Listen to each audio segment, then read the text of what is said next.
11 тысяч тракторов, 6 тысяч сеялок, 650 посевных комплексов. О подготовке сельхозтехники к полевым работам рассказал сегодня на совещании в Доме правительства Марат Ахметов.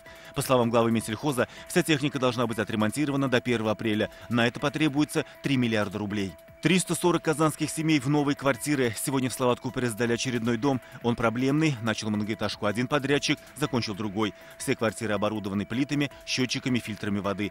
Здесь будут жить участники программы соципотеки.